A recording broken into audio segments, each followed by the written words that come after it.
Two 10 minute school live class. So আমরা অনেকদিন পরে আবারও ফাইন্যান্স ব্যাংকিং ক্লাস নিয়ে আমরা ফেরত চলে এসেছি। আজকে তোমাদের জন্য প্রথম ক্লাসটিতে 7টা থেকে 8টায় আমরা কথা বলবো তোমাদের যে চতুর্থ অধ্যায়টি রয়েছে ঝুঁকি ও অনিশ্চয়তা, এবং পরের যে ক্লাসটি আমরা 9টা থেকে 10টা করবো সেটিতে কথা বলবো আমরা মূলধন ব্যয় নিয়ে। এই যে ফিনান্স সাবজেক্ট নিয়ে তোমাদের জন্য এই লাইভ ক্লাসটি নিয়ে চলে এসেছি। আজকের এই ক্লাসটিতে আমরা কিন্তু অনেক বেশি গাণিতিক সমস্যা নিয়ে কথা বলবো। তোমরা প্রায় একটি প্রশ্ন করো যে 10 মিনিট স্কুল থেকে কঠিন কঠিন প্রশ্নগুলো সলভ করানো হয় না, সহজ সহজ বিষয় নিয়ে কথা বলা হয়। আজকে আমরা পূর্ণাঙ্গ রূপে দুটি অধ্যায় নিয়ে একদম সুন্দরভাবে কথা বলবো। তোমরা প্রথমে যে কাজটি করবে, ক্লাসে আসলে কি করো তোমরা তোমরা সবাই আগে প্রেজেন্টে দিয়ে নাও। তাই এখন কমেন্ট সেকশনে তোমরা জানিয়ে দাও তোমরা কে কে কোথা থেকে ক্লাস করছো। 1 নাম্বার। 2 নাম্বার, তোমরা তোমাদের বন্ধুদের সাথে তোমাদের এই ক্লাসটি শেয়ার করে জানিয়ে দাও যে তোমাদের ক্লাসে তোমরা চলে এসেছো। তোমরা জানো কয়েকদিন পরে তোমাদের এসএসসি পরীক্ষা, তাই না? এসএসসি পরীক্ষায় তোমাদের জন্য এই ফিনান্স ব্যাংকিং হচ্ছে অন্যতম একটি দুশ্চিন্তার কারণ। আমরা আজকে একদম শুরু থেকে এই ঝুঁকি অনিশ্চয়তা চ্যাপ্টার নিয়ে কথা বলবো। প্রথম কথা হচ্ছে ঝুঁকি কি বা অনিশ্চয়তা কি, দুটোর মধ্যে কোনো পার্থক্য আছে কিনা। খেয়াল করো, এই যে তোমরা সবাই চাও এই এইচএসসি পরীক্ষা বা এসএসসি পরীক্ষায় জিপিএ 5 অর্জন করতে, তোমরা কি শিওর যে ভবিষ্যতে তোমরা যতই পড়াশোনা করো না কেন এসএসসি পরীক্ষা পরে জিপিএ 5 পাবে? এর কোনো গ্যারান্টি কিন্তু নেই। এখন এই যে এসএসসি পরীক্ষায় জিপিএ 5 পাবে কি পাবে না সেটা কিন্তু একদমই অনিশ্চিত। একইভাবে ভবিষ্যতে তোমরা সবাই অনেকেই চাও ঢাকা বিশ্ববিদ্যালয়ে চান্স পেতে। এই যে ঢাকা বিশ্ববিদ্যালয়ে চান্স পাওয়া, এটিও কিন্তু একদমই অনিশ্চিত, তাই না? এই যে এত অনিশ্চয়তা, এগুলো কিন্তু আমাদের পারিবারিক জীবন থেকে শুরু করে ব্যবসায়িক জীবনে আমরা দেখতে পাবো। কিভাবে? আমরা জানি আমাদের ব্যবসার মূল লক্ষ্য হচ্ছে মুনাফা অর্জন, তাই না? এই যে মুনাফা অর্জন করা মূল লক্ষ্য, কত বছর কি পরিমাণ মুনাফা হবে এই সংখ্যাটা বা ওই পার্সেন্টেজটা আমরা কিন্তু একদমই নিশ্চিত না। তার মানে আমরা জানি ভবিষ্যৎ সর্বদাই অনিশ্চিত। এখন সবার আগে যে প্রশ্নটি তোমাদের মনে আসে, ঝুঁকি বা অনিশ্চয়তা, এগুলো আসলে বাই ডিফল্ট ডেফিনেশন গুলো কি, সেগুলো বলার আগে তোমাদের কমেন্ট গুলো আমরা একটু পড়ে নিই। আমাদের সাথে মাহমুদ রয়েছে নোয়াখালী থেকে, সোহেল রয়েছে কুমিল্লা থেকে, সামি রয়েছে কুমিল্লা থেকে, জয় রয়েছে সাভার ঢাকা থেকে, লিমন রয়েছে ঢাকা থেকে, শান্ত রয়েছে চিটাগাং থেকে। সবাই কিন্তু আস্তে আস্তে ক্লাসে আসা শুরু করে দিয়েছো। তোমরা যারা এখনো ক্লাসে আসেনি, তোমাদের বন্ধুরা যারা ক্লাসে আসেনি, সবাইকে শেয়ার দিয়ে বা কমেন্টে মেনশন করে তোমরা কিন্তু জানিয়ে দিতে পারো। যাই হোক, আমরা চলে আসি পরের আলোচনায়। ঝুঁকি বলতে আসলে আমরা কি বুঝি? আসলে ঝুঁকি বলতে আমরা বুঝি দুটা জিনিসের মধ্যে যে পার্থক্যটা, এক, প্রত্যাশিত মুনাফা বা প্রত্যাশিত ফলাফল, এবং আমার যে প্রকৃত ফলাফল, এই দুটির মধ্যে যে পার্থক্য বা যে বিচ্যুতি, সেটিকে আমরা বলি আমরা ঝুঁকি। কিভাবে? একটি উদাহরণ দেই। ফর এক্সাম্পল, তুমি প্রত্যাশা করছো তুমি যেখানে বিনিয়োগ করেছো একটি বছরে, সেই বিনিয়োগ থেকে তুমি 100 টাকা মুনাফা পাবে। তোমার প্রত্যাশিত মুনাফা হচ্ছে 100 টাকা, কিন্তু বছর শেষে তুমি গিয়ে দেখলে তুমি আসলে 100 টাকা পাওনি, তুমি পেয়েছো 80 টাকা। তার মানে কি? তুমি 20 টাকা কম পেয়েছো। এই যে 20 টাকা কম পাওয়ার যে সম্ভাবনা, প্রত্যাশিতর সাথে প্রকৃতির যে সম্ভাবনা, এটার পার্থক্যটাই হচ্ছে আমার ঝুঁকি। তার মানে ঝুঁকি কি? ঝুঁকি হচ্ছে প্রত্যাশিত ফলাফলের সাথে প্রকৃত ফলাফলের যে পার্থক্য। এবার প্রশ্ন সবার মধ্যে, এই যে ঝুঁকি আর অনিশ্চয়তার কথা বললাম, দুটির মধ্যে আসলে কোনো পার্থক্য আছে কিনা, তাই না? জানা দরকার না? এবার আমরা দেখি নেই ঝুঁকি এবং অনিশ্চয়তার মধ্যে কোনো পার্থক্য আছে কিনা। ঝুঁকি, প্রথমেই আমরা একটু আগে একটা উদাহরণ দেখেছিলাম না ঝুঁকি নিয়ে? সেটাতে কি ছিল? মুনাফা পাওয়ার যে সম্ভাবনা সেটি নিয়ে, তাই না? এখন দেখো, আমরা 100 টাকা থেকে প্রত্যাশা করে 80 টাকা পেয়েছিলাম, বাকি 20 টাকা পাইনি। আমি কি পরিমাপ করতে পেরেছি না পারিনি? আমি কিন্তু পরিমাপ করতে পেরেছি। তার মানে আমরা বলতে পারি পরিমাপযোগ্য অংশটা হচ্ছে ঝুঁকি, বা ঝুঁকি পরিমাপ করা সম্ভব। কিন্তু অনিশ্চয়তার দিকে তাকাও, আমি ভবিষ্যতে ওই যে জিপিএ 5 পাবো কি পাবো না আমি কি নিশ্চিত? আমি কিন্তু নিশ্চিত করে বলতে পারবো না। তার মানে জিপিএ 5 পাওয়ার সম্ভাবনা বা এখানে ক্লাসটি সম্পূর্ণরূপে সঠিকভাবে শেষ করার সম্ভাবনা, এটি কিন্তু আমার অনিশ্চয়তা, যেটি আমি কখনো পরিমাপ করতে পারবো না। তার মানে আমি বলতে পারি অনিশ্চয়তা কি? পরিমাপযোগ্য নয়। এবার তৃতীয় যে পার্থক্যটি সেটি হচ্ছে, আমি যেহেতু ঝুঁকিটাকে পরিমাপ করতে পারছি, আমি দেখছি 100 টাকা প্রত্যাশা করে 80 টাকা পেয়েছি, আমি কিন্তু পরবর্তী বছরে অনেক টেকনিক্স নিয়ে অনেক কৌশল নিয়ে এই ঝুঁকিটা এড়ানোর চেষ্টা করব। তার মানে কি? ঝুঁকিটাকে এড়ানো সম্ভব। ঝুঁকি কি করা সম্ভব? বিভিন্ন কৌশলের মাধ্যমে অ্যাভয়েড করা সম্ভব। কিন্তু অনিশ্চয়তা, আমি ভবিষ্যতে জিপি 5 পাবো কি পাবো না, পাওয়ার জন্য কিছু একটা করা, সেটি কিন্তু খুব ভালো কৌশল নিলেও একদম ক্লিয়ার কাট ওয়েতে আমি কি করতে পারবো না, সমাধান করতে পারবো না। তার মানে আমি বলতে পারি আমার ঝুঁকি হচ্ছে কি নিয়ন্ত্রণ যোগ্য। ঝুঁকি কেমন? ঝুঁকি হচ্ছে নিয়ন্ত্রণ যোগ্য। অন্যদিকে আমি কিন্তু অনিশ্চয়তাকে নিয়ন্ত্রণ করতে পারবো না, তার মানে কি অনিশ্চয়তা নিয়ন্ত্রণযোগ্য নয়। তাহলে ঝুঁকি আর অনিশ্চয়তার মধ্যে দুটি বেসিক পার্থক্যই হচ্ছে আমি ঝুঁকি পরিমাপ করতে পারবো, এক। দুই, আমি ঝুঁকিকে কি করতে পারবো? আমি ঝুঁকিকে নিয়ন্ত্রণ করতে পারবো। কিন্তু অন্যদিকে অনিশ্চয়তা আমি কখনো পরিমাপও করতে পারবো না, অনিশ্চয়তা আমি কি করতে পারবো না, নিয়ন্ত্রণও একদম সহজ সঠিক ওয়েতে করতে পারবো না। এবার আমরা পরবর্তী টপিকে যাওয়ার আগে আমরা একটা কুইজ খেলে ফেলি। আমরা আসলে এই টপিকটি মানে সরাসরি বুঝতে পেরেছি কিনা তার জন্য তোমাদের যে পরীক্ষাটি সেটি। এবার তোমরা কমেন্ট সেকশনে কিন্তু উত্তরটি জানিয়ে দিবে কোনটি পরিমাপ করা যায়। প্রশ্ন হচ্ছে তোমাদের জন্য কোনটি পরিমাপ করা যায়। আমরা কিন্তু অলরেডি পড়ে ফেলেছি কোনটি পরিমাপ করা যায়। তোমরা খুব দ্রুত কমেন্ট সেকশনে জানিয়ে দিবে। অপশন এ ঝুঁকি, অপশন বি অনিশ্চয়তা, অপশন সি আয়, অপশন ডি সম্পদ। প্রশ্নটি আবারও বলি তোমাদের জন্য, কোনটি পরিমাপ করা যায় না। খুব ভালো করে কিন্তু প্রশ্নটি পড়ে উত্তরটি দিবে। আবারও অপশনগুলো পড়ছি, এ ঝুঁকি, বি অনিশ্চয়তা, সি আয়, ডি সম্পদ। খুব দ্রুত কমেন্ট সেকশনে জানিয়ে দাও। তোমরা আস্তে আস্তে কমেন্ট করা শুরু করে দিয়েছো। সুমিত বলছো বি,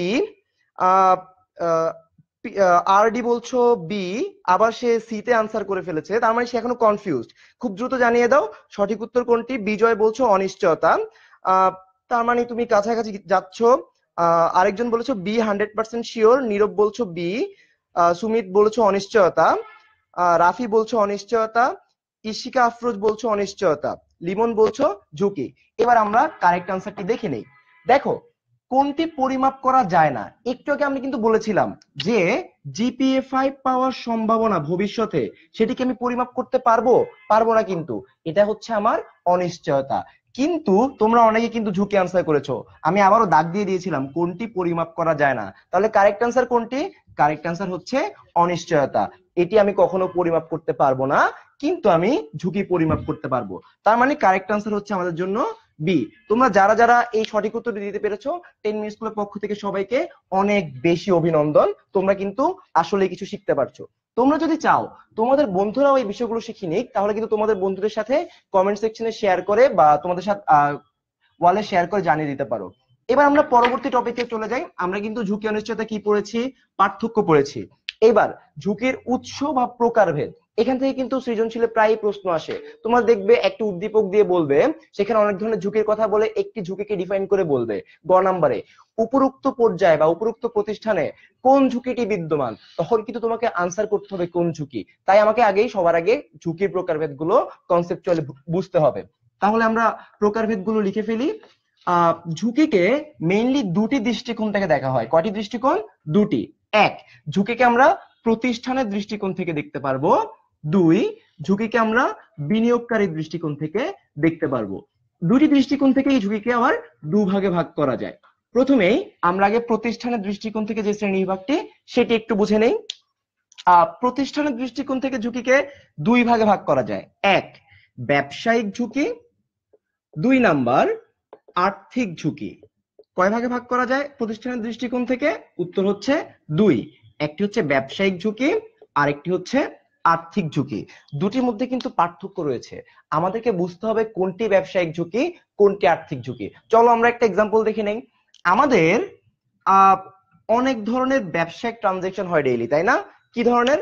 ফর এক্সাম্পল আমরা কিন্তু প্রায়ই দেখি যে আমাদের যে মুনাফা হয়, মুনাফা থেকে অনেক ধরনের পরিচালন আয় বা পরিচালন ব্যয়কে পরিশোধ করতে হয়। যেমন আমাদের কিন্তু একটা প্রোডাকশন হাউসের জন্য কাঁচামাল কিনতে হয়, আমাদের শ্রমিকদের মজুরি দিতে হয়, অফিসের ভাড়া দিতে হয়, বেতন দিতে হয়, তাই না? এই ধরনের ব্যাপারগুলো আমরা কি করতে পারি? আমরা কিন্তু আমাদের মুনাফা থেকে পরিশোধ করে থাকি। সো ফর এক্সাম্পল আমরা প্রত্যাশা করছি আমাদের প্রতিষ্ঠানে 5 লক্ষ টাকা মুনাফা হবে। কত? 5 লক্ষ। এবং আমরা গত বছর দেখেছি আমাদের পরিচালন ব্যয় ছিল সে ফর এক্সাম্পল 4,50,000 টাকা। এবার আমাদের যখন প্রত্যাশা 5 লক্ষ ছিল, আমরা বছর শেষে গিয়ে দেখলাম না, আমরা 4 লক্ষ টাকা পাইনি, আমরা 5 লক্ষ টাকা পাইনি, আমরা বরং পেয়েছিলাম 4 লক্ষ টাকা। তার মানে প্রকৃতপক্ষে আমি কত টাকা পেয়েছি? 4 লক্ষ টাকা মুনাফা। কিন্তু আমার যে পরিচালন ব্যয়টা রয়েছে সেটা কিন্তু 4.5 লক্ষ টাকা, মানে 4,50,000 টাকা। এখন বলো তো এই 4 লক্ষ টাকা দিয়ে কি 4,50,000 টাকার ব্যয়টা পরিশোধ করা সম্ভব? সম্ভব না। কিন্তু এই যে একটা অনিশ্চয়তা সৃষ্টি হলো, এটিকেই আমরা বলি ব্যবসায়িক ঝুঁকি বা বিজনেস রিস্ক। তার মানে বিজনেস রিস্ক কি খুব সহজে বলা যায়, আমার যে প্রত্যাশিত মুনাফা, সেই মুনাফা দিয়ে আমার যে পরিচালন ব্যয়গুলো রয়েছে সেটি মেটাতে না পারার যে সম্ভাবনা বা যে ঝুঁকি, সেটিকে আমরা বলি বিজনেস রিস্ক বা ব্যবসায়িক ঝুঁকি। আমি আবারও বলছি, ব্যবসায়িক ঝুঁকি মানে কি? ব্যবসায়িক ঝুঁকি হচ্ছে মুনাফা থেকে পরিচালন ব্যয়টাকে মেটাতে না পারার যে সম্ভাবনা, সেটি হচ্ছে আমার বিজনেস রিস্ক বা ব্যবসায়িক ঝুঁকি। তাহলে প্রশ্ন হচ্ছে আর্থিক ঝুঁকি কোনটি? আর্থিক ঝুঁকি হচ্ছে, মনে রাখার জন্য বলতে পারো যে অর্থায়ন একটা প্রতিষ্ঠান কয়টি উৎস থেকে করতে পারে? দুটি। কিন্তু কি কি? এক, অর্থায়ন করতে পারে সে তার নিজেদের মালিক থেকে। দুই, সে বাইরে থেকে অর্থায়ন করতে পারে, তার মানে ঋণ নিতে পারে। ফর এক্সাম্পল, তোমার যদি টাকা দরকার হয়, তুমি কিন্তু তোমার পরিবারের সদস্য থেকে টাকা নিতে পারো বা তোমার বন্ধু থেকে ধার নিতে পারো, তাই না? ঠিক একইভাবে একটা প্রতিষ্ঠানের যখন টাকা দরকার হয়, সে হয় তার মালিকদের থেকে নেয়, না হলে বাইরে থেকে ঋণ নেয়। এখন মালিকদের থেকে নিলে কিন্তু তোমার একটা স্থিতিশীল অবস্থা তৈরি হয়, কিন্তু ঋণ নিলে একটা সমস্যা রয়েছে। কি বলতো? তোমাকে সময় মতো সুদ দিতে হবে। কি দিতে হবে? সুদ।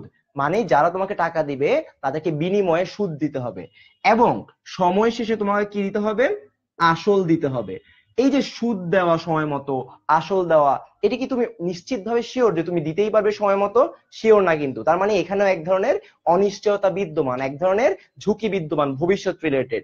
এই যে ঋণ নেওয়ার কারণে যে ঝুঁকিটা সৃষ্টি হয় বা যে অনিশ্চয়তা সৃষ্টি হয়, সে ঝুঁকির নাম হচ্ছে আর্থিক ঝুঁকি বা ফাইন্যান্সিয়াল রিস্ক। তাহলে এবার চলে আসি আমরা ফাইন্যান্সিয়াল রিস্কের রিভিউতে। আর্থিক ঝুঁকি কি?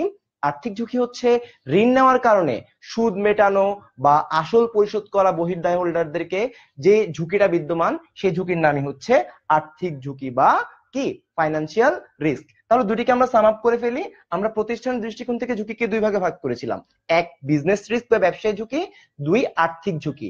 ব্যবসায়িক ঝুঁকিতে আমরা বলেছিলাম যে ব্যবসায়িক ঝুঁকি হচ্ছে মুনাফা থেকে আয় পরিচালন ব্যয় পরিশোধ না করতে পারার যে সম্ভাবনা, সেটি। দুই নাম্বার আর্থিক ঝুঁকি হচ্ছে সুদ এবং আসল, মানে ঋণ নিলে যে আমার দায়টা হয়, সেই দায় না মেটাতে পারার যে সম্ভাবনা। এবার তোমরা যদি বুঝে থাকো, খুব দ্রুত তোমরা একটা কাজ করবে, সেটি হচ্ছে তোমরা আরেকটি প্রশ্নের উত্তর দিয়ে ফেলবে।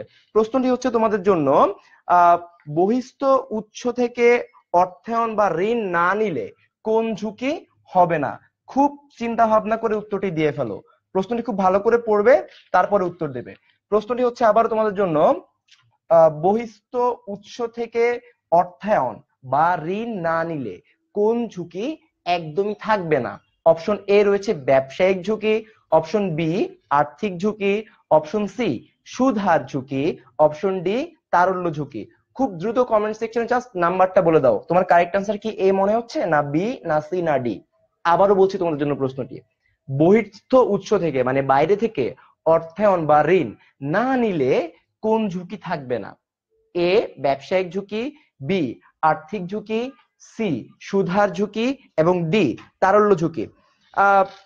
কমেন্ট করা শুরু করে দিয়েছো। পিটু কমেন্ট করেছো বি, ইশিকা আফরোজ কমেন্ট করছো আর্থিক মনে হচ্ছে তার কাছে, সিয়াম বলছো সি, সাদ্দাম বলছো বি, অভি বলছো আর্থিক ঝুঁকি, সুমিত সাহা বলছো আর্থিক ঝুঁকি, নায়েম বলছো বি, সোহেল রানা বলছো এ, সিয়াম বলছো সি, রহমান উত্তর দিয়েছো বি। তার মানে তোমরা এখনো অনেকে কিন্তু কনফিউজ। দেখো আবারও বলছি, বাইরে থেকে অর্থায়ন বা ঋণ না নিলে কোন ঝুঁকি থাকবে না? এখন খেয়াল করো, বাইরে থেকে ঋণ নিলে কোন ঝুঁকি থাকবে? ঋণ নিলে আর্থিক ঝুঁকি থাকবে না। তাহলে যদি ঋণ না নাও, তাহলে কিন্তু তোমার আর্থিক ঝুঁকি আর সেই প্রতিষ্ঠানে থাকবে না। তার মানে কারেক্ট আনসার হচ্ছে বি। তোমরা যারা বি আনসার করেছো, তোমাদের উত্তরটি সঠিক। অনেকে আবার এ আনসার করেছো ব্যবসায়িক ঝুঁকি। ব্যবসায়িক ঝুঁকি হবে না কেন?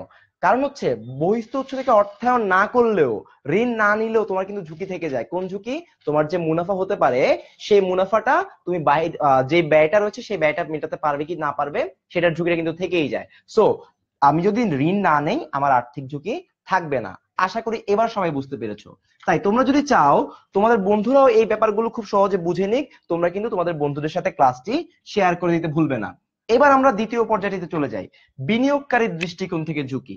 বিনিয়োগকারীর দৃষ্টিকোণ থেকে ঝুঁকিকে আবার দুভাগে ভাগ করা যায়। এক সুদ হার ঝুঁকি, যেটাকে আমরা ইংরেজিতে বলি ইন্টারেস্ট রেট রিস্ক। 2, তারল্য ঝুঁকি, যেটাকে ইংরেজিতে বলা হয় লিকুইডিটি রিস্ক। আমরা বুঝে নিব এই দুটি ঝুঁকি আসলে কি। প্রথমেই সুদ হার ঝুঁকি। খেয়াল করো, সুদ বা ইন্টারেস্ট কোনটির সাথে ডিপেন্ডেন্ট বলতো? ঋণের সাথে, তাই না? বন্ডের সাথে, ডিবেঞ্চারের সাথে। তুমি যদি বন্ড ইস্যু করো, বন্ড ইস্যু করে বাইরে থেকে ঋণ নাও, তাহলে কিন্তু তোমাকে প্রতি মাসে বা প্রতি বছর শেষে, প্রতি মেয়াদ শেষে কিছু পরিমাণে সুদ বা ইন্টারেস্ট কিন্তু দিতেই হবে। ফর এক্সাম্পল, তুমি মনে করো 50 লক্ষ টাকার বন্ড ইস্যু করেছো এবং বন্ডগুলোর ইন্টারেস্ট রেট ছিল 10%, মেয়াদকাল ছিল 5 বছর। এখন খেয়াল করো, তার মানে কি তোমাকে 5 বছর ব্যাপী 10% ইন্টারেস্ট দিতে হবে। এখন এটা আমরা পড়ছি কি কার দৃষ্টিকোণ থেকে? বিনিয়োগকারীর দৃষ্টিকোণ থেকে। সো মনে করো আমি হচ্ছে তোমার কোম্পানি থেকে বিনিয়োগ করলাম, তোমাকে বন্ড দিলাম 50 লক্ষ টাকা, ঠিক আছে? তার মানে তোমার কাছে কাগজটা চলে গেল, টাকা, আমার কাছে কাগজটা চলে আসলো, তোমার কাছে টাকা, ঠিক আছে? তার বিনিময়ে তুমি আমাকে কি দিবে? সুদ দিবে 10% করে। এখন এই যে বন্ডের সুদ, তোমরা বন্ডের চ্যাপ্টারে পড়বে যে যখনই বন্ডের সুদ বৃদ্ধি পায় তখন কিন্তু বন্ডের যে বাজার মূল্য সেটি কিন্তু হ্রাস পায়।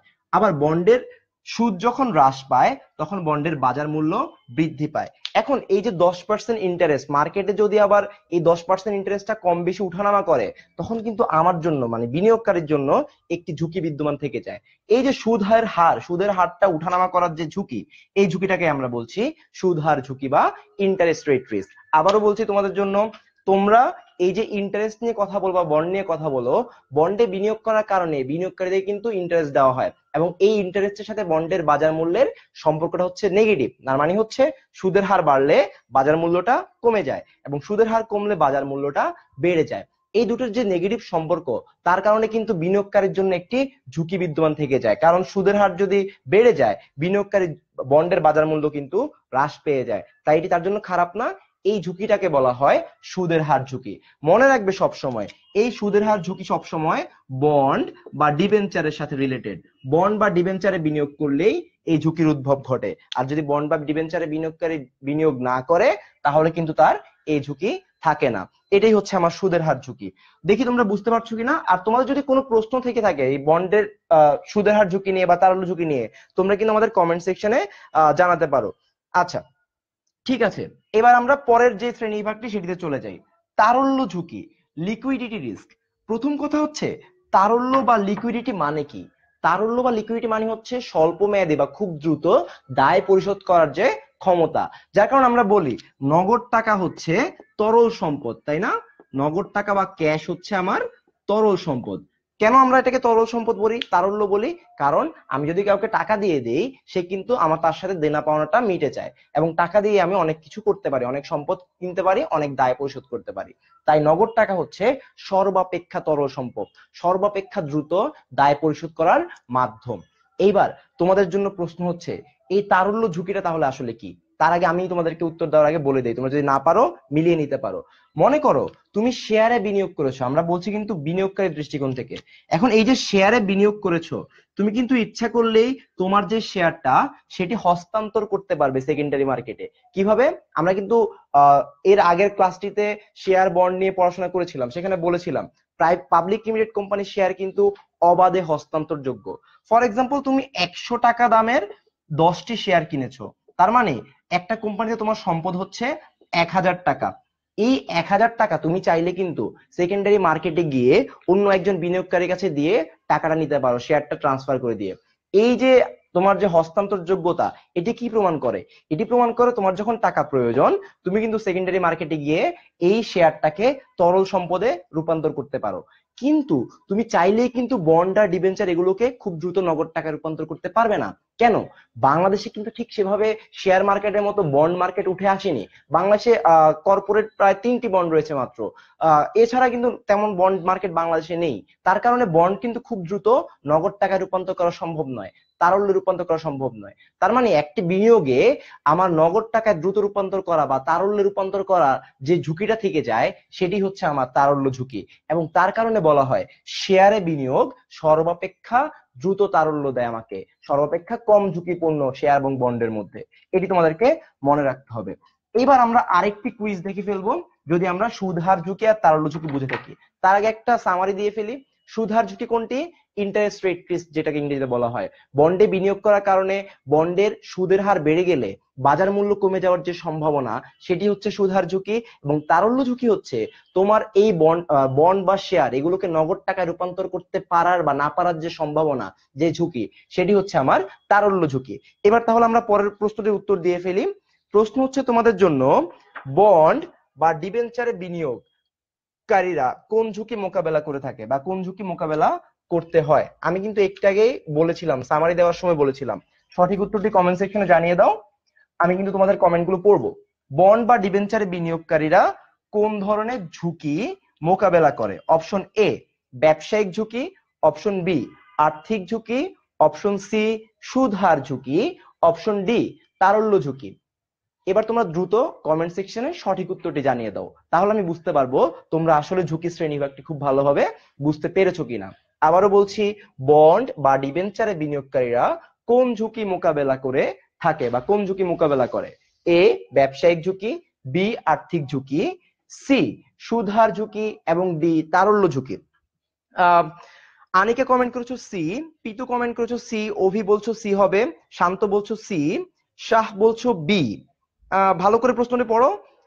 মাহিন বলছো সুধার, সিয়াম বলছো সি, মাহিন আবার উত্তর দিয়েছো ডি, আকাশ বলছো ডি। খুব ভালো করে পড়ার চেষ্টা করো। মনির বলছো বি। আচ্ছা, তাহলে আমরা সঠিক উত্তরটি দেখে ফেলি। সঠিক উত্তর হচ্ছে সুধার ঝুঁকি। কেন সুধার ঝুঁকি? আমরা আগেই বলেছিলাম, বন্ড বা ডিবেঞ্চারে সুদের হার উঠানামা করার কারণে যে ঝুঁকিটা হয়, সেটি কিন্তু সুধার ঝুঁকি। তাই বন্ড বা ডিবেঞ্চারে বিনিয়োগ করলে যে ঝুঁকি মোকাবেলা করতে হবে, সেই ঝুঁকির নামও হচ্ছে সুধার ঝুঁকি। তার মানে কারেক্ট আনসার হচ্ছে সি। তোমরা যারা কারেক্ট আনসারটি করতে পেরেছো, সবাইকে অভিনন্দন। অনেকে বলছো কেন ডি হবে না, তারল্য ঝুঁকি কেন হবে না? এখন প্রশ্ন যদি এমন হতো, আমার বন্ডকে খুব দ্রুত নগদ টাকায় রূপান্তর করতে না পারার যে ঝুঁকি, সেটির নাম কি?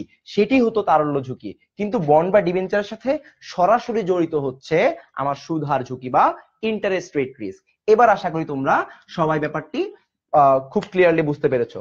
তাহলে শেষবারের মতো ঝুঁকি শ্রেণীবিভাগটাকে সামারি করে দেই। প্রতিষ্ঠানের দৃষ্টিকোণ থেকে ঝুঁকিকে দুই ভাগে ভাগ করা হয়, একটা হচ্ছে ব্যবসায়িক ঝুঁকি আর একটা হচ্ছে আর্থিক ঝুঁকি। অন্যদিকে বিনিয়োগকারীর দৃষ্টিকোণ থেকে দুই ভাগে, একটি হচ্ছে সুদ হার ঝুঁকি আর একটি হচ্ছে তারল্য ঝুঁকি। ব্যবসায়িক ঝুঁকি কোনটি? যারা পরে এসে তাদের জন্য বলছি, তোমার যে প্রতিষ্ঠানের প্রত্যাশিত মুনাফা, সে মুনাফা থেকে তোমার যে পরিচালন ব্যয় রয়েছে তা পরিশোধ করতে না পারার যে ঝুঁকি, সেটি হচ্ছে বিজনেস রিস্ক। এবং ঋণ নিলে বা ঋণ নেওয়ার কারণে সুদ দেওয়া, সময় মতো আসল পরিশোধ করা, এটির যে ঝুঁকি, সেটি হচ্ছে আর্থিক ঝুঁকি। অন্যদিকে বিনিয়োগকারীরা যখন বিনিয়োগ করে, তখন তাদের বন্ডে বিনিয়োগ করলে বন্ডের সুদের হার যখন বেড়ে যায়, বাজার মূল্যটা কিন্তু কমে যায়। এই যে সুদের হার বাড়লে বাজার মূল্য কমে যাওয়ার যে সম্ভাবনা, যে অনিশ্চয়তা, তার কারণে বিনিয়োগকারীরা যে ঝুঁকি ফেস করে, সেটা হচ্ছে সুদ হার ঝুঁকি। এবং তারল্য ঝুঁকি কোনটি তাহলে?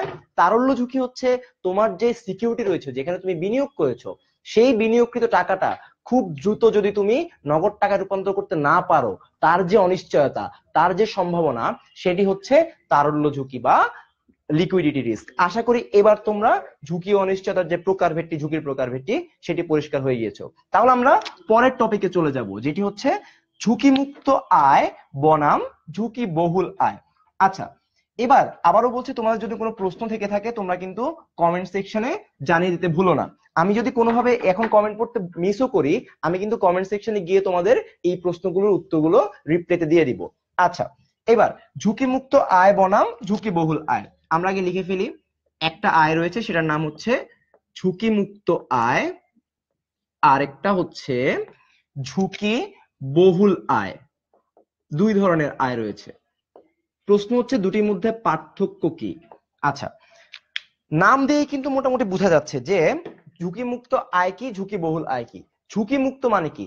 যেটার রিস্ক থাকে না। আর যেটার রিস্ক থাকে না। ঝুঁকি বহুল মানে যেটার মধ্যে রিস্ক বিদ্যমান। আচ্ছা, এক্সাম্পল দিলে বুঝতে পারবে। তোমরা সবাই কিন্তু স্থায়ী হিসাবের নাম শুনেছো, তাই না? তুমি যখন একটা ব্যাংক অ্যাকাউন্টে স্থায়ী হিসাবে টাকা রাখো, নির্দিষ্ট মেয়াদ শেষে তোমাকে কি দেয়? সুদ দেয় এবং টাকাটা ফেরত দেয়। এখন এটা কিন্তু একদম তোমার জন্য নিশ্চিত আয়। মনে করো তোমার কাছে 5 লক্ষ টাকা অলস পড়ে আছে, তুমি যদি একটা ব্যাংকে এফডিআর খুলে রেখে দাও, তাহলে কিন্তু মেয়াদ শেষে তুমি টাকা আসল অ্যামাউন্টটা এবং সুদ অ্যামাউন্টটা পাবে। একইভাবে তুমি যদি সরকারি সিকিউরিটিতে বিনিয়োগ করো, সরকার কোন ধরনের সিকিউরিটি ইস্যু করে? ট্রেজারি বিল বা হচ্ছে ট্রেজারি বন্ড, এই ইনস্ট্রুমেন্ট গুলো কিন্তু সরকার ইস্যু করে। এই যে ইনস্ট্রুমেন্ট গুলো, এগুলোতে বিনিয়োগ করলে সরকার কি কখনো দেউলিয়া হয়? হয় না কিন্তু। সরকার তোমাকে বার্তা যখন ইস্যু করে, মেয়াদ শেষে তোমাকে কিন্তু সম্পূর্ণ টাকাটা দেয়। তার মানে এই দুটি উৎস কিন্তু একদমই ঝুঁকি মুক্ত। কেন? আমরা এফডিআর এ টাকা জমা রাখলে কিন্তু টাকা মেয়াদ শেষে সুদ আসল সহ পাই। ট্রেজারি বিলে টাকা জমা রাখলে বা ট্রেজারি বিল ক্রয় করলে সরকার কিন্তু মেয়াদ শেষে সম্পূর্ণ টাকাটা ফেরত দেয়। তাই এই দুটি উৎসকে আমরা বলি ঝুঁকি মুক্ত আয়। তার মানে ঝুঁকি মুক্ত আয় মানে কি? যে আয়ের রিস্ক থাকে না বললেই চলে। অন্যদিকে ঝুঁকিবহুল আয় কোনটা? যে আয়টা তোমার জন্য একদমই নিশ্চিত নয়। ফর এক্সাম্পল, শেয়ার বা সাধারণ শেয়ার যেটাকে আমরা বলি, সাধারণ শেয়ারে বিনিয়োগ করলে তুমি কি নির্দিষ্ট হারে লভ্যাংশ পাও? না কিন্তু। আগে একটি কোম্পানি তার লাভ থেকে সংরক্ষিত আয় রাখে, বন্ড হোল্ডারকে দেয়, অন্যান্য শেয়ার হোল্ডারকে দিয়ে সবার শেষে সাধারণ শেয়ার হোল্ডারকে দেয়, তাই না? এখন এই হারটা প্রতি বছর ভ্যারি করে। একটা কোম্পানির যদি মুনাফা না হয়, তখন কিন্তু শেয়ার থেকে তোমাকে ডিভিডেন্ড দেওয়া হয় না। তার মানে এই আয়টা কি ঝুঁকিবহুল না ঝুঁকি মুক্ত? এটিতে কিন্তু ঝুঁকি বিদ্যমান। এই আয়গুলোর মধ্যে যে পার্থক্যটা তাহলে আমরা বুঝে ফেললাম। ঝুঁকি মুক্ত আয় মানে হচ্ছে যেখানে কোনো রিস্ক থাকে না, নো রিস্ক। আর ঝুঁকিবহুল হচ্ছে যেখানে রিস্ক বা ঝুঁকি বিদ্যমান। পরীক্ষায় প্রায় প্রশ্ন আসতে দেখা যায় কোনটি ঝুঁকি মুক্ত আয়, কোনটি ঝুঁকি বহুল আয়। এবার আসলে তোমাদের জন্য আরেকটি এমসিকিউ প্রস্তুত করে নিয়ে এসেছি, তোমরা খুব দ্রুত কমেন্ট সেকশনে জানিয়ে দিতে পারো। প্রশ্নটি হচ্ছে তোমাদের জন্য, ট্রেজারি বিলে বিনিয়োগ কোন ধরনের বিনিয়োগ? অপশন এ দেওয়া রয়েছে ঝুঁকি মুক্ত, অপশন বি ঝুঁকি বহুল, অপশন সি অধিক লাভজনক, অপশন ডি অনিশ্চিত। খুব দ্রুত কিন্তু উত্তরটি দিয়ে ফেলো, আমি কিন্তু কমেন্ট চেক করব। আবারও প্রশ্নটি বলছি তোমাদের জন্য, এই যে একটু আগে বললাম ট্রেজারি বিলের কথা, যেটি গভর্নমেন্ট ইস্যু করে, সেই ট্রেজারি বিল কোন ধরনের বিনিয়োগ? সেটি কি ঝুঁকি মুক্ত, না ঝুঁকি বহুল, নাকি অধিক লাভজনক, নাকি অনিশ্চিত? উত্তরটি কমেন্ট সেকশনে খুবই দ্রুত দিয়ে দাও। আচ্ছা, আনিকা কমেন্ট করছো এ সঠিক উত্তর। আহ আফরোজ কমেন্ট করছো ঝুঁকি মুক্ত, আলামিন বলছো এ, মাহিন বলছো এ, আর ফৌজিয়া বলছো এ, শান্ত বলছো এ। তোমরা সবাই কিন্তু একই উত্তর দিচ্ছ। মাহিন বলছো এ, পিতু বলছো এ। আচ্ছা, সবাই যখন একই উত্তর দিচ্ছ, আমি কি এই মানে উত্তরটা অন্য কিছু নিতে পারি? সেই সাহস কিন্তু আমার নেই, কারণ হচ্ছে তোমরা সঠিক উত্তরটি দিয়ে ফেলেছো। এ হচ্ছে সঠিক উত্তর। কেন এই সঠিক উত্তর? আমি আবারও বলছি, ট্রেজারি বিল কিন্তু সরকার ইস্যু করে, গভর্নমেন্ট ইস্যু করে। আর আমরা জানি গভর্নমেন্ট কিন্তু কখনো দেউলিয়া হয় না, গভর্নমেন্ট পরিবর্তিত হয় কিন্তু দেউলিয়া হয় না। এই দেউলিয়া না হওয়ার কারণে আমি ট্রেজারি বিলে বিনিয়োগ করলে একদম নিশ্চিতভাবে আমি আয়টা পাবো। তাই এটিকে বলা হয় ঝুঁকি মুক্ত আয়। তাই এটি হচ্ছে আমার জন্য কারেক্ট উত্তর। সবাইকে অভিনন্দন, আবারও তোমরা কিন্তু সঠিক উত্তরটি দিয়ে ফেলেছো। আচ্ছা, আরেকটা ব্যাপার বলে ফেলি। এবার আমরা কিন্তু ঝুঁকিমুক্ত আয় এবং ঝুঁকিবহুল আয়টা ক্লিয়ারলি বুঝতে পেরেছি। আমরা কিন্তু কনসেপচুয়াল পার্টগুলো প্রায় শেষের দিকে চলে এসেছি। আস্তে আস্তে কিন্তু আমরা এখন গাণিতিক সমস্যার দিকে চলে যাব। তাই তোমরা যদি চাও এই অধ্যায় থেকে যদি সৃজনশীলে কোনো প্রশ্ন থাকে, কোনো ধরনের ম্যাথ থাকে, তোমরা কিভাবে ক্যালকুলেট করতে পারো সেটি তোমরা জানতে চাও এবং তোমাদের বন্ধুদেরকে নিয়ে তোমরা শিখতে চাও, তাহলে কিন্তু তোমাদের এই ক্লাসটি শেয়ার করতে ভুলবে না। মনে রাখো, শেয়ার করলে কিন্তু আরেকটি লাভ আছে, সেটি তোমার নিজের পার্সোনাল লাভ। কি লাভ বলো তো? তুমি কিন্তু অনেক সময় ক্লাসটি খুঁজে পাও না, তাই না? বা ক্লাস শেষে কিন্তু তুমি অনেক সময় ভুলে যাও আসলে কি কি হয়। তখন কিন্তু তুমি কি করতে পারো, এই ক্লাসটি শেয়ার করে নিজের প্রোফাইলে রেখে দিলে তুমি কিন্তু প্রোফাইল থেকে পরে গিয়ে এই ক্লাসটি খুঁজে নিতে পারো, তাই না? তাই শেয়ার করতে তোমরা ভুলবে না। আর যারা যারা শেয়ার করে ফেলেছো, তারা কিন্তু কমেন্ট সেকশনে ডান লিখতে ভুলবে না যে আমি শেয়ারটি করে ফেলেছি। আচ্ছা, পরবর্তী আহ পড়ায় আমরা চলে যাই, সেটি হচ্ছে ঝুঁকির পরিমাপ। ঝুঁকি কিভাবে মাপতে হয়? প্রথম কথা হচ্ছে ঝুঁকির পরিমাপটা কেন ইম্পর্টেন্ট, আমাকে ঝুঁকি কিভাবে পরিমাপ করতে হবে সেটা কেন শিখতে হবে, তাই না? ঝুঁকি যদি তুমি পরিমাপ করতে না পারো যে একটি সিকিউরিটিতে বিনিয়োগ, একটি কোম্পানিতে বিনিয়োগ কতটুকু ঝুঁকিপূর্ণ, তাহলে কিন্তু তুমি সঠিক সিদ্ধান্তটি নিতে পারবে না। তার মানে ঝুঁকি পরিমাপ করার প্রথম গুরুত্বটি হচ্ছে সঠিক সিদ্ধান্ত গ্রহণ এবং সঠিক জায়গায় বিনিয়োগ। ঝুঁকি পরিমাপ করা সেকেন্ড যেই কারণটি হচ্ছে, সেটি হচ্ছে তুমি তখন বুঝতে পারবে কোন কোম্পানির ঝুঁকি কি রকম, তখন তুমি তোমার বিনিয়োগের যে প্রায়োরিটি সেটি তুমি ফিক্স করতে পারবে। এই জন্য ঝুঁকি পরিমাপটা কিভাবে করতে হয় সেটা আমাদের জন্য জানা অনেক গুরুত্বপূর্ণ। এই যে ঝুঁকি পরিমাপ, এটির জন্য বহুল ব্যবহৃত যে পদ্ধতি, সেটির নাম হচ্ছে আদর্শ বিচ্যুতি, ইংরেজিতে বলা হয় স্ট্যান্ডার্ড ডেভিয়েশন। এটাকে আমরা কিন্তু ছোটভাবে সিগমা সাইন দ্বারা পরিমাপ দিয়ে ফেলি। এই আদর্শ বিচ্যুতি বা স্ট্যান্ডার্ড ডেভিয়েশন, এটি কি জানো? এটি হচ্ছে একটি পরিসংখ্যানিক পদ্ধতি, অর্থাৎ স্ট্যাটিস্টিক্যাল মেথড, যার মাধ্যমে একটি প্রতিষ্ঠানের কতটুকু ঝুঁকি বিদ্যমান সেটি কিন্তু আমরা দেখতে পারি। আমরা ম্যাথ শেখার আগে আমরা আগে কনসেপচুয়ালি জানি যে আদর্শ বিচ্যুতিটা আসলে কেন পরিমাপ করা হয়, কিভাবে আদর্শ বিচ্যুতি আমাকে হেল্প করে ঝুঁকি নির্ণয় করতে। আমার আদর্শ বিচ্যুতি নির্ণয় করার জন্য যে সূত্রটি রয়েছে সেটি হচ্ছে sigma is equal to root over summation of xi minus x bar square divided by n minus 1। প্রশ্ন হচ্ছে আমার কাছে সামেশন মানে কি? সামেশন মানে হচ্ছে সমষ্টি বা যোগফল। সামেশন মানে কি? সমষ্টি বা যোগফল। xi মানে কি? xi মানে হচ্ছে আয়ের হার, অর্থাৎ একটি সিকিউরিটি থেকে কি পরিমাণ আয় হতে পারে সেই পার্সেন্টেজটা। এক্স বার মানে কি? এই যে বার বলি কোনটাকে, উপরে যখন একটা এরকম সাইন দেওয়া থাকে সেটি হচ্ছে বার। এক্স বার মানে হচ্ছে গড় আয়ের হার বা গড় হার, অর্থাৎ যে আয়টা হয়েছে সেটার এভারেজটা কত। এই যে আয়ের হার থেকে গড় হার বাদ দিয়ে তার বর্গ করে যোগ করে সবগুলোকে n-1 অর্থাৎ বছর সংখ্যা থেকে 1 বাদ দিয়ে রুট করলে যে উত্তরটি পাওয়া যায় সেটি হচ্ছে আমার সিগমা বা স্ট্যান্ডার্ড ডেভিয়েশন। যখন আমি একটা মান পাবো তখন আমার জন্য কি হবে? সিদ্ধান্ত গ্রহণ খুবই সহজ হবে যে এই প্রতিষ্ঠানে ঝুঁকি কম না বেশি, কোন প্রতিষ্ঠানে বিনিয়োগ বেশি ঝুঁকিপূর্ণ, কোন প্রতিষ্ঠানে বিনিয়োগ কম ঝুঁকিপূর্ণ। এখন মনে করো আমি একটা অঙ্ক করলাম, সে ফর এক্সাম্পল আমার উত্তর আসলো 10%। তার মানে আমাকে বলতে হবে যে সিগমা বা আদর্শ বিচ্যুতি হচ্ছে 10%। তার মানে হচ্ছে এই কোম্পানিতে বিনিয়োগ করলে আমার 10% পর্যন্ত ঝুঁকি বিদ্যমান। এখন আমি কি সিদ্ধান্ত গ্রহণ করতে পারবো এই কোম্পানিতে আমি বিনিয়োগ করব কি করব না? তখন আমার কাছে আরো অনেকগুলো প্রকল্প আসবে, আমি সেগুলোরও স্ট্যান্ডার্ড ডেভিয়েশন দেখবো বা আদর্শ বিচ্যুতি দেখবো, তখন আমি সিদ্ধান্তগুলো গ্রহণ করব। ফর এক্সাম্পল আরেকটি প্রকল্প বলছে তার সেখানে 12% স্ট্যান্ডার্ড ডেভিয়েশন, প্রকল্প সি বলছে 15% স্ট্যান্ডার্ড ডেভিয়েশন। এখন প্রশ্ন হচ্ছে এগুলোর মানে কি? 10%, 12%, 15%। মনে রাখবে সিগমার মান যত বড় হবে ঝুঁকি তত বেশি, সিগমার মান যত কম হবে ঝুঁকি তত কম। তার মানে আমি বলতে পারি তৃতীয় প্রকল্প সব থেকে বেশি ঝুঁকিপূর্ণ, দ্বিতীয় প্রকল্প সব থেকে বেশি নয় মধ্যম ঝুঁকিপূর্ণ, এবং সব থেকে কম ঝুঁকি কোনটাতে?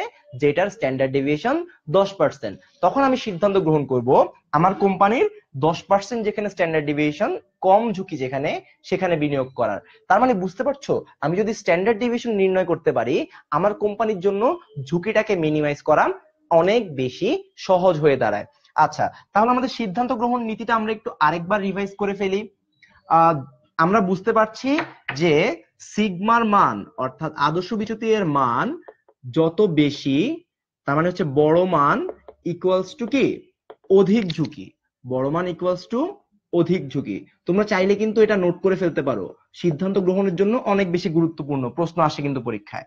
এবং ছোট মান বা কম মান সেটা কি প্রকাশ করে? কম ঝুঁকি প্রকাশ করে। এই জিনিসটা ক্লিয়ারলি মাথায় রাখতে হবে। আবারও বলছি, সিগমা বা স্ট্যান্ডার্ড ডেভিয়েশনের বড় মান মানে হচ্ছে অধিক ঝুঁকি, ছোট মান মানে হচ্ছে কম ঝুঁকি। আচ্ছা, পরবর্তী যে ব্যাপারটি, এখন তোমাকে যদি এই ঝুঁকির সাথে আয়ের পরিমাণটা দিয়ে দেয় তখন কি হবে? একটা এক্সাম্পল দিই তাহলে বুঝতে পারবে। ফর এক্সাম্পল তোমাকে দুটি প্রকল্প দেওয়া রয়েছে, প্রকল্প এ এবং প্রকল্প বি। তোমার একটি প্রকল্পের আয় হচ্ছে কত পার্সেন্ট? ফর এক্সাম্পল ধরো 10%, বি প্রকল্পের আয়ও 10%, ঠিক আছে? কিন্তু স্ট্যান্ডার্ড ডেভিয়েশন প্রকল্প এ এর 8%, প্রকল্প বি এর 9%। তার মানে কি দুটি প্রকল্পের আয় কি সমান না? দুটি প্রকল্পের আয় হচ্ছে সমান, কিন্তু প্রকল্প এ এর ঝুঁকিটা কম। আমরা আগেই বলেছিলাম যে ছোট মান ইকুয়ালস টু কম ঝুঁকি, তার মানে 8% হওয়া মানে হচ্ছে কম ঝুঁকি প্রকাশ করে। এবার তাহলে আমাদের সিদ্ধান্ত গ্রহণটা কোথায় করব? আমরা কি এতে বিনিয়োগ করব নাকি বিতে বিনিয়োগ করব? আমার কিন্তু দুইটার আয় সমান, আমাকে দেখতে হবে তখন কোনটার স্ট্যান্ডার্ড ডেভিয়েশন ছোট। আমি দেখলাম এ স্ট্যান্ডার্ড ডেভিয়েশন ছোট, তখন আমি এ তে বিনিয়োগ করব, বি প্রকল্পটা বাদ দিয়ে দিব, একদম সহজ। এবার আরেকটা সিনারিও চিন্তা করো তো, মনে করো আরো দুইটা প্রকল্প রয়েছে সি আর ডি, যেখানে স্ট্যান্ডার্ড ডেভিয়েশন গুলো কি সমান, ফর এক্সাম্পল দুইটারই হচ্ছে 10%, কিন্তু আয়ের বেলায় দেখলে সি তোমাকে 12% আয় দেওয়ার কথা বলছে এবং ডি তোমাকে বলছে 10% আয় দিবে। এখন তুমি কি আর ঝুঁকি দেখে সিদ্ধান্ত গ্রহণ করতে পারবে? তুমি যদি তোমাকে তোমার দুইটার ঝুঁকি কিন্তু কি সমান, তখন তোমাকে দেখতে হবে কোনটা তোমাকে অনেক বেশি আয় প্রোভাইড করছে। তখন তুমি দেখলে যে সি তোমাকে আয় বেশি দিচ্ছে, তখন তুমি সি গ্রহণ করবে, এবং ডি কম আয় দেওয়ার কারণে ডি প্রকল্পটি গ্রহণ করবে না। এটাকে যদি আমি এখন সামারি করি, তাহলে সিদ্ধান্ত গ্রহণ নীতিটা কি দাঁড়ায়? আমি তখন দেখব দুটি প্রকল্পের ক্ষেত্রে বা একাধিক প্রকল্পের ক্ষেত্রে কি দাঁড়াবে? একাধিক প্রকল্প হলে আমি আয় যদি সমান থাকে তখন দেখব কোথায় কম ঝুঁকি থাকবে সেই প্রকল্পে আমি বিনিয়োগ করব। আর যদি তোমাকে ঝুঁকি ডিফাইন করে দেয়, ঝুঁকি যদি সমান থাকে তখন তোমাকে দেখতে হবে কোথায় আয়টার পরিমাণ বেশি হয়। এই সিদ্ধান্ত গ্রহণের দুটি বক্স কিন্তু মাথায় রাখতে হবে। আমি কিন্তু অলরেডি বুঝিয়ে দিয়েছি, তোমরা কিন্তু চাইলে এই বোঝানোর মাধ্যমে মনে রাখতে পারো খুব সহজভাবে, যে যদি সিগমার মান দেওয়া থাকে শুধু, আমি দেখব কোথায় সিগমার মানটা কম, তার মানে সেখানে ঝুঁকি কম। আর যদি আয় আর ঝুঁকি দেওয়া থাকে, আমি দেখব যদি আয় সমান হয় কোথায় ঝুঁকিটা কম, যদি ঝুঁকি সমান হয় কোথায় আয়টা বেশি। এটাই হচ্ছে আমার সিদ্ধান্ত গ্রহণের নীতি। এবার তোমার যদি কোনো প্রশ্ন থাকে তোমরা কিন্তু জানিয়ে দিতে পারো। আমরা আরেকটি এমসিকিউ তে চলে যাই, দেখি তোমরা আসলে বুঝতে পারছো কিনা। প্রশ্ন হচ্ছে তোমাদের জন্য, আদর্শ বিচ্যুতি বা সিগমা কোন ধরনের পদ্ধতি? আদর্শ বিচ্যুতি বা সিগমা কোন ধরনের পদ্ধতি? খুব দ্রুত জানিয়ে দাও। অপশন এ গাণিতিক পদ্ধতি, অপশন বি জ্যামিতিক পদ্ধতি, অপশন সি ত্রিকোণমিতিক, অপশন ডি পরিসংখ্যানিক। আমরা জানি আদর্শ বিচ্যুতির শর্ট ফর্মটা হচ্ছে সিগমা। পরীক্ষা কিন্তু প্রশ্নটা এভাবেও আসতে পারে, সিগমা কোন ধরনের পদ্ধতি? খুব দ্রুত কমেন্ট সেকশনে সঠিক উত্তরটি জানিয়ে দাও। কোনটি? গাণিতিক পদ্ধতি, না জ্যামিতিক, না ত্রিকোণমিতিক, নাকি পরিসংখ্যানিক? আচ্ছা, প্রীতু কমেন্ট করে দিয়েছে অলরেডি ডি, তার মানে তার কাছে মনে হচ্ছে পরিসংখ্যানিক সঠিক উত্তর। দেখি অন্যরা কি উত্তর দেয়। ইমন বলছে গাণিতিক পদ্ধতি, আরেকবার ভালো করে প্রশ্নটি পড়ে নাও, আমরা কিন্তু একটু আগেই বলেছিলাম। মাহমুদ বলছে পরিসংখ্যানিক, মাহিন বলছে এ, শাহ বলছে ডি, শিশির বলছে ডি। সবাই কিন্তু বেশিরভাগ উত্তরেই আমরা দেখতে পাচ্ছি ডি সঠিক উত্তর বলছে। হ্যাঁ, সঠিক উত্তর হচ্ছে ডি, সিগমা বা আদর্শ বিচ্যুতি হচ্ছে পরিসংখ্যানিক পদ্ধতি। তোমরা যারা ডি উত্তর দিতে পেরেছো সবাইকে অভিনন্দন। অনেকে কিন্তু গাণিতিক বলেছো, না গাণিতিক নয়।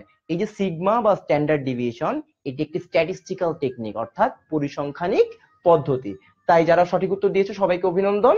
যারা দিতে পারোনি তারা উত্তরটি শিখে নাও, কারণ হচ্ছে যদি তোমাদের এইচএসসি পরীক্ষা এটা বা এসএসসি পরীক্ষাটা চলে আসে, তোমাদের কিন্তু তখন সঠিক উত্তর দিতে হবে।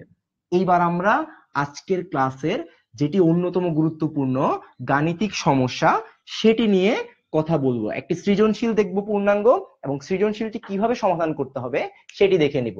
তার আগে তোমাদের কাজ হচ্ছে এই ক্লাসটি তোমরা যারা এখনো শেয়ার করোনি, বন্ধুদেরকে এখনো নিয়ে আসতে পারোনি, খুব দ্রুত শেয়ার করে বন্ধুদেরকে ক্লাসটিতে নিয়ে আসো। আমি সৃজনশীল প্রশ্নটি টানিয়ে দিচ্ছি, তোমরা খুব দ্রুত পড়ে ফেলো তো। সৃজনশীল সমস্যা প্রশ্নটি খুব দ্রুত আগে পড়ো, তারপরে সঠিক আমরা সলিউশনের দিকে চলে যাব। দুটি প্রকল্পের কথা বলা রয়েছে, নীলগিরি প্রকল্প এবং নীলাচল প্রকল্প।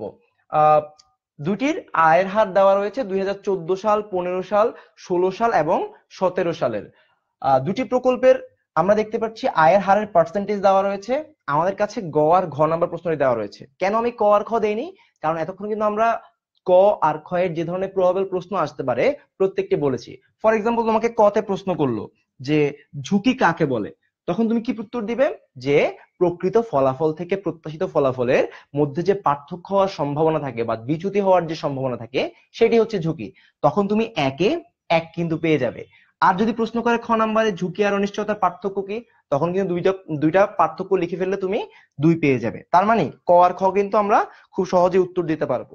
গ আর হচ্ছে ঘ। প্রথমে আমরা গ নাম্বার প্রশ্নটা খেয়াল করি।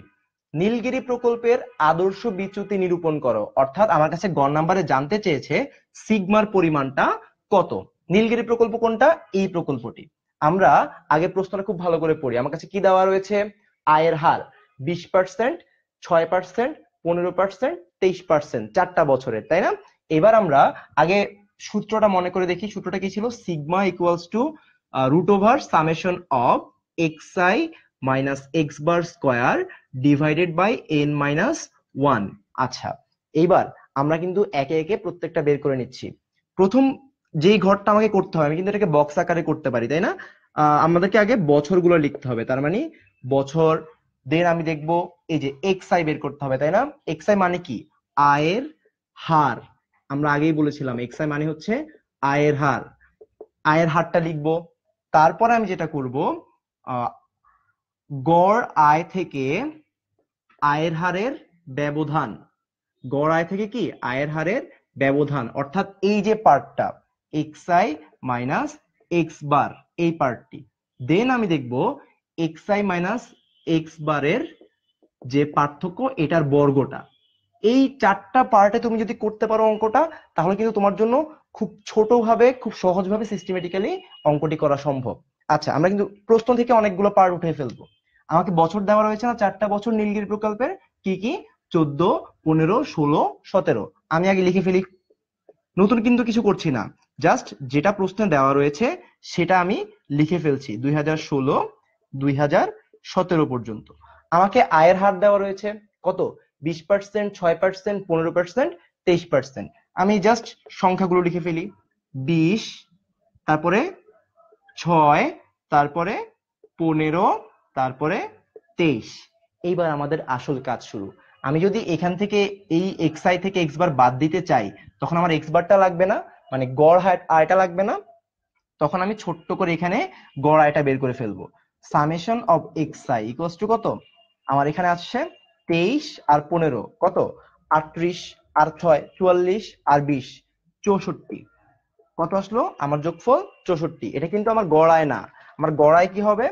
সবগুলো আয়ের সমষ্টি, অর্থাৎ summation of xi divided by n, অর্থাৎ বছর। কত আসলো? 64/4। 4 15 60, 4 16 কত?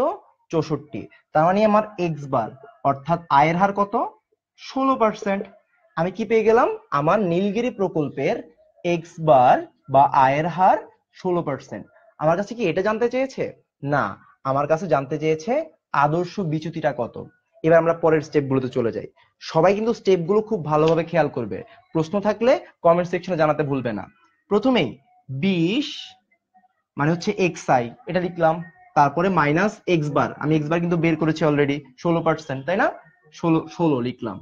এইবার কত আসলো? 20 মাইনাস 16 পার্থক্য 4, লিখলাম 4। 6 মাইনাস 16 কত আসলো? মাইনাস 10। 15 মাইনাস 16 কত আসলো? মাইনাস 1। 23 মাইনাস 16 কত আসলো? 7। কিছুই করলাম না কিন্তু আমি জাস্ট প্রত্যেকটা ইন্ডিভিজুয়াল আয় থেকে গড় আয়টা কি করে দিলাম? বাদ দিয়ে দিলাম। মানে গড় আয় থেকে যে ব্যবধান আয়ের, সেই ব্যবধানগুলো বের করে ফেললাম। এবার আমাকে কি করতে হবে? এইটার স্কয়ার করতে হবে, অর্থাৎ বর্গ করতে হবে। তুমি কিন্তু বর্গটা মুখে মুখে করতে কষ্ট হলে ক্যালকুলেটর দেখে তোমরা কিন্তু করে ফেলতে পারো। কিভাবে? আমার 4 এসেছে, 4 বর্গ, 4 স্কয়ার। 4, এই যে স্কয়ার যে সাইনটা, সেই স্কয়ার সাইন দিয়ে ফেলবে। তোমাদের কত আসবে এখন? 4 স্কয়ার হচ্ছে 16। এভাবে তোমরা ক্যালকুলেটর দেখে কিন্তু করে ফেলতে পারো। 16 আমাদের আসলো 16। তারপরে 10 স্কয়ার হচ্ছে 100, মাইনাস স্কয়ার করলে হয়ে যায় প্লাস, আসলো 100। 1 স্কয়ার কত? একই। আচ্ছা, 7 স্কয়ার, 7 7 49। টোটাল কত আসলো? 49 আর 1 50, আর হচ্ছে 100, 150 আর 10 160, আরো 6 166। তার মানে summation of xi minus x bar square, অর্থাৎ সবগুলোর সমষ্টি এই লাইনের 166। এবার আমাদের কি কাজ শেষ? আমি জাস্ট এই পার্টটা পেয়েছি, এখন এই পুরো কাজটা আমার জন্য করা সহজ হয়ে যাবে না? আমি লিখে ফেলি sigma equals to root over summation of X I minus x bar square divided by N minus one. মানটা লিখে ফেলি রুট ওভার 166 ডিভাইডেড বাই, আমার 4 বছর রয়েছে না, টোটাল 4টা বছর, সো 4 বিয়োগ 1, টোটাল কত আসে? তোমরা কিন্তু আমার সাথে সাথে করে ফেলতে পারো ক্যালকুলেটরে, টোটাল কত আসে আমাকে বলতে পারো সঠিক উত্তরটি। 166 ভাগ 3 আর হচ্ছে রুট করে দিব আনসারটাকে, আমার আসবে 7.43। পরে যেহেতু 8 রয়েছে আমি 4 4 করে ফেলবো, তার মানে আমার কত আসলো উত্তর? 7.44%। এটাই হচ্ছে আমি বের করতে চেয়েছিলাম, এটাই হচ্ছে আমার আদর্শ বিচ্যুতি। আমি লিখে ফেলি আমার এটা আদর্শ বিচ্যুতি কত, 7.44%। তুমি যদি এখনো কোনো পার্ট বুঝতে না পারো কমেন্ট সেকশনে জানাতে পারো, কিন্তু আমি কিন্তু কারেক্ট আনসারটি পেয়ে ফেলছি।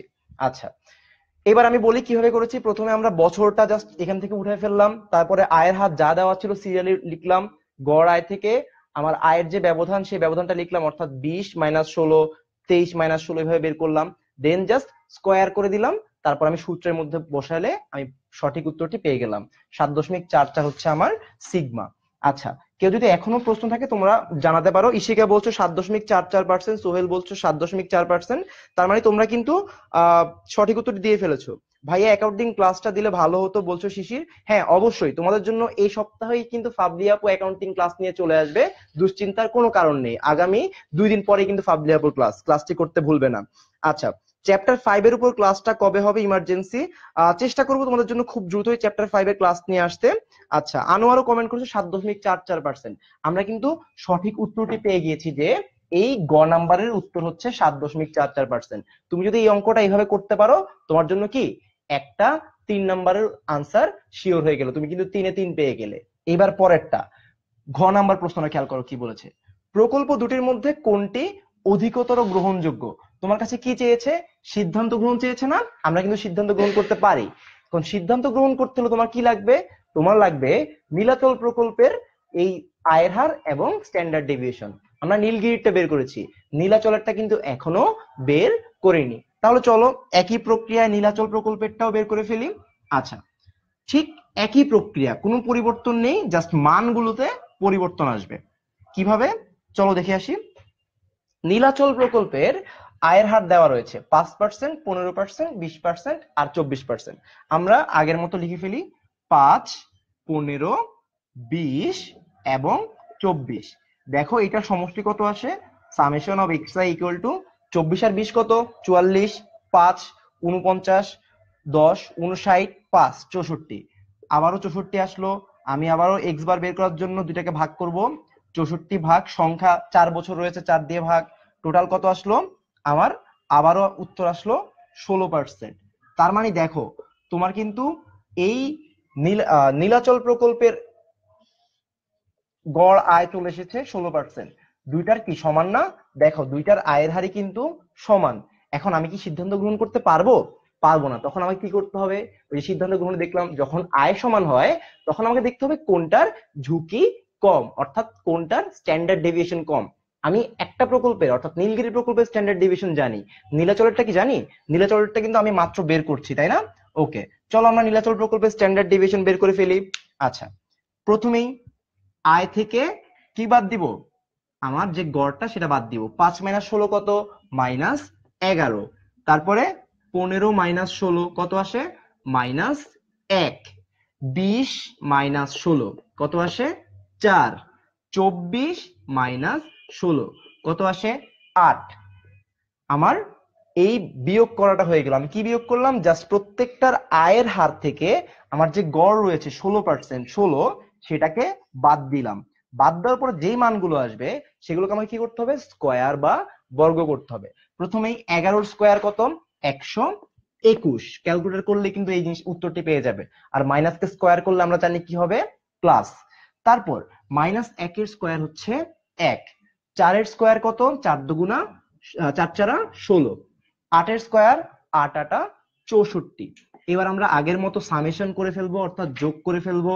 Summation of X I minus x bar total কত আসে? 64 আর 6 হচ্ছে 70, আরো 10 80, 81, 82 আর হচ্ছে 120 কত আসে? 202। আচ্ছা, এই 202 হচ্ছে আমার টোটাল সমষ্টিটা। তোমরা যদি আরেকবার কারেকশন করতে চাও দেখতে পারো, 4 6 10 হাত 1 আর হচ্ছে 1 12, হাতে আছে 2, হাতে আছে 1 2 লিখলাম, 6 2 8 1 9 2 11, আর আছে 6 1 7 2 9 আছে 1 10, শূন্য হাতে আছে 1 1 আর 1 যোগ করলে কত হয়? 2। তার মানে টোটাল 202 হচ্ছে সামেশন। আমার কাজ কি শেষ? আমার কাজ কিন্তু এখনো হয়নি। আমার এবার সূত্রের মধ্যে মানগুলোকে বসিয়ে দিতে হবে। তাহলে চলো মানগুলোকে সূত্রে বসিয়ে দেই। আমার সূত্রটা আগে লিখলাম, summation of xi minus x bar square divided by n minus one. এবার মান বসাই, রুট ওভার আমার xi minus x bar square total মানটা কিন্তু আমি এই ছকে পেয়ে গেছি, কত? 202। আমার আগে কিন্তু অঙ্কটি করতে পারলে তোমরা সরাসরি কমেন্ট সেকশনে সঠিক উত্তর জানিয়ে দাও। 202, আর আবারও এটাও কিন্তু 4 বছরের আয়, সো 4 মাইনাস 1 কত? 3। এবার ক্যালকুলেটর সহায়তা আমাকে নিতেই হবে। 202 ভাগ 3, এটাকে আবার রুট করে দিব, কত আসে? 8.205। আমরা এটাকে যেহেতু 5 রয়েছে দশমিকের পরে এক ঘর নিয়ে আসি, 8.21%। তার মানে আমার এটা সিগমা কত? 8.21%। আমি কিন্তু নীলাচল প্রকল্পের সিগমাটাও পেয়ে গেলাম। নীলাচলের সিগমা কত? 8.21%। এবার আমি কিন্তু বলবো না কোনটি অধিকতর গ্রহণযোগ্য, তোমরা আমাকে জানাও কোনটি অধিকতর গ্রহণযোগ্য, নীলাচল প্রকল্প নাকি নীলগিরি প্রকল্প, অর্থাৎ প্রথমটি না দ্বিতীয়টি অধিকতর গ্রহণযোগ্য? খুব দ্রুত কিন্তু আমাকে জানিয়ে দাও। আচ্ছা, অনেকে কিন্তু এই ক্যালকুলেশনটি পরে পেয়ে গিয়েছে। অভি বলছে 8.2%, মাহিন বলছে 8.2%, সোহেল রানা বলছে 8.20%। হ্যাঁ, 20 আর 21 একই কথা, কারণ আমরা ক্যালকুলেটরে দেখতে পেয়েছি 8.205 এসেছে। সো আমি রাউন্ডিং করে 8.21% করে ফেলেছি। রাউন্ডিং করলেও হবে, না করলেও খুব একটা ক্ষতি নেই। আচ্ছা, আনোয়ার বলছো এ প্রকল্প গ্রহণযোগ্য, প্রাপ্তি বলছো নীলাচল প্রকল্প গ্রহণযোগ্য। ভালো করে দেখো কোনটি গ্রহণযোগ্য। ইশিকা বলছো প্রথমটি, আলামিন বলছো প্রথমটি, অভি বলছো এ, মাহিন বলছো এ গ্রহণযোগ্য। আচ্ছা, এবার আমরা দেখি কোনটি গ্রহণযোগ্য। আমরা আরেকবার দেখার মাধ্যমে সামারি করে ফেলবো। আচ্ছা দেখো, আমরা কি পেয়েছিলাম? আয়ের হার পেয়েছি এবং কি স্ট্যান্ডার্ড ডেভিয়েশন পেয়েছি। কার কার? নীলগিরি প্রকল্পের এবং নীলাচল প্রকল্পের। আচ্ছা, নীলাচল দুটি প্রকল্পের ক্ষেত্রে প্রথমে আয় পেয়েছি দুইটার সেম 16%, নীলগিরিরও 16%, নীলাচলেরও। এবার আমরা দেখি স্ট্যান্ডার্ড ডেভিয়েশন বা সিগমা কোনটার পেয়েছি। নীলগিরি প্রকল্পের সিগমা ছিল, খেয়াল করো, 7.44%, প্রথমটা যেটা আমরা করেছিলাম 7.44%। কিন্তু নীলাচল প্রকল্প অর্থাৎ দ্বিতীয়টার সিগমা আমরা বের করেছি 8.21%। দেখো এবার তোমরা দুটার আয় সমান, আমি কি আয় থেকে সিদ্ধান্ত গ্রহণ করতে পারছি? পারছি না কিন্তু। এবার দ্বিতীয়টা দেখো, স্ট্যান্ডার্ড ডেভিয়েশনটা কিন্তু ডিফারেন্ট। নীলাচল প্রকল্পের স্ট্যান্ডার্ড ডেভিয়েশন বেশি, তার মানে এখানে ঝুঁকিটাও বেশি। খুব সহজ, আমরা আগেই বলেছিলাম সিদ্ধান্ত গ্রহণ নীতিতে। নীলগিরি প্রকল্পের স্ট্যান্ডার্ড ডেভিয়েশন কম, তার মানে এটার ঝুঁকিটাও কম। তাহলে বলো, দুইটার আয় সমান, নীলগিরি প্রকল্পের স্ট্যান্ডার্ড ডেভিয়েশন কম মানে ঝুঁকি কম, তাহলে কোনটি গ্রহণযোগ্য? অবশ্যই আমার জন্য নীলগিরি প্রকল্প গ্রহণযোগ্য, নীলাচল প্রকল্প গ্রহণযোগ্য নয়। আমরা কিন্তু ক্লাসের একদম শেষ পর্যায়ে চলে এসেছি। এবার আমরা কমেন্ট সেকশনে জানাই দেই যে আমরা আসলে বুঝতে পারছি কিনা। সবাই যদি বুঝতে পেরে থাকি, আমরা জাস্ট ছোট্ট করে ইয়েস লিখে ফেলি। আচ্ছা, আমাদেরকে আলামিন বলেছো 1 100% শিওর, সোহেল রানা বলছো 1 শিওর, মেরি বলছো 1, আলামিন বলছো 1-এর ঝুঁকি বেশি, মানে নীলগিরি প্রকল্পের ঝুঁকি বেশি না। নীলগিরি প্রকল্পে কিন্তু স্ট্যান্ডার্ড ডেভিয়েশন 7.44, অন্যদিকে নীলাচলের 8.21, তার মানে নীলগিরির ঝুঁকিটা কম। ভালো করে দেখে নাও। যে হাবিবা বলছো ইয়েস, বুঝতে পেরেছো। মাহিন বলছো ইয়েস, মেরি বলছো ইয়েস। সবাইকে অনেক বেশি ধন্যবাদ। ইশিকা একটি প্রশ্ন করেছো, খুবই গুরুত্বপূর্ণ প্রশ্ন। ঘর নাম্বার প্রশ্নে শুধু অঙ্ক করলেই হবে নাকি লেখায় ব্যাখ্যা দিতে হবে? খেয়াল করো, তোমার কাছে কি অঙ্ক জানতে চেয়েছে না ব্যাখ্যা জানতে চেয়েছে? ব্যাখ্যা জানতে চেয়েছে, কেন গ্রহণযোগ্য, তাই না? সো তখন তোমাকে আগে অঙ্কটি করতে হবে, তখন এইভাবে একটা ব্যাখ্যা দিতে হবে। যেহেতু নীলগিরি প্রকল্প এবং নীলাচল প্রকল্পের আয় সমান, কিন্তু আদর্শ বিদ্যুৎ নীলগিরি প্রকল্পের কম, অর্থাৎ তার মানে হচ্ছে নীলগিরি প্রকল্পের ঝুঁকি নীলাচল প্রকল্পের ঝুঁকি থেকে কম, তাই নীলগিরি প্রকল্প বেশি গ্রহণযোগ্য, নীলাচল প্রকল্প গ্রহণযোগ্য নয়। এটি তুমি এক লাইনে লিখে ফেলবে, তুমি 4-এ 4 কিন্তু পেয়ে যাবে। এবং আমরা আশাবাদী এই ধরনের প্রশ্ন পরীক্ষায় আসবে, কারণ আমরা গত বছরও কিন্তু ঠিক একই এই ধারার একটি প্রশ্ন ঢাকা বোর্ডে এবং প্রত্যেকটা বোর্ডে আসতে দেখেছি। তাই এই ঝুঁকি ও অনিশ্চয়তা চ্যাপ্টার থেকে আমাদের আসলে এই ধরনের ম্যাথই আসবে, খুব সহজভাবে কিন্তু আমরা আনসার করতে পারবো। আচ্ছা, তাহলে পুরো ক্লাসটা একটা সামারি দিয়ে ফেলি। আমরা ফার্স্টেই পড়েছিলাম ঝুঁকি কি, অনিশ্চয়তা কি, তারপর দুটির মধ্যে পার্থক্য কি, তারপর ঝুঁকিমুক্ত আয় এবং ঝুঁকিবহুল আয়ের যে পার্থক্য সেটি, ঝুঁকি কিভাবে পরিমাপ করতে হয় সেটি দেখেছি, সিদ্ধান্ত গ্রহণ নীতি দেখেছি, এবং সবশেষে একটা পূর্ণাঙ্গ সৃজনশীল দেখেছি। এবার অনেকে কিন্তু ক্লাসটি মিস করে ফেলেছো বা মাঝখান থেকে ক্লাস এসেছো, তাই না? তার মানে তুমি কিন্তু এই ক্লাসটি সম্পূর্ণ অনেকে করতে পারোনি। তাহলে তুমি কি করবে, বা পরবর্তীতে যদি ক্লাসটি দেখতে চাও তুমি কি করবে, তুমি কিন্তু আমাদের যেই ওয়েবসাইটটি রয়েছে 10minuteschool.com, খেয়াল করো তোমাদেরকে দেখাচ্ছি। 10minuteschool.com এ গেলে প্রথমেই এই পপ আপটা আসবে। আসার পরে তুমি কিন্তু সুন্দর মতো সেখান থেকে তোমার ক্লাসটি খুঁজে পাবে। দেখো তোমরা দেখতে পাচ্ছ কিনা, তোমরা কিন্তু সেখানে গিয়ে দুঃখিত, তোমরা কিন্তু সেখানে গিয়ে আচ্ছা আমরা দেখাচ্ছি, সেখানে গিয়ে লাইভ সেকশন থেকে এসএসসি যে পার্টটি রয়েছে সেখানে গিয়ে ফিনান্স সাবজেক্টটিতে ঢুকলে বা অর্থায়ন সাবজেক্টটিতে ঢুকলে তুমি কিন্তু এই লাইভ ক্লাসটি সেভ মোডে দেখতে পারবে। তখন তোমার জন্য এটি অনেক বেশি সহজ হয়ে যাবে। তাই আশা করি পুরো ক্লাসটিতে তোমরা যেভাবে সাপোর্ট দিয়েছো, তোমরা কিন্তু পরবর্তীতে 9টা থেকে 10টা ক্লাসে চলে আসবে। সেখানে আমরা মূলধন ব্যয় নিয়ে কথা বলবো, এবং মূলধন ব্যয়ের পূর্ণাঙ্গ যে অঙ্ক রয়েছে ডব্লিউসিসির অঙ্ক, আরেকটি পূর্ণাঙ্গ গাণিতিক সমস্যা দেখবো, এবং এভাবেই আমাদের শিক্ষার পর্যায়টিকে আমরা নিয়ে যাব। আশা করি সবাই পুরো ক্লাসটি বুঝতে পেরেছো। যারা আমাদের সাথে ছিলে প্রথম থেকে শেষ পর্যন্ত সবাইকে অনেক বেশি ধন্যবাদ। পরবর্তী ক্লাসে আবারও দেখা হবে। Till then, good bye and best of luck for your SSC exam.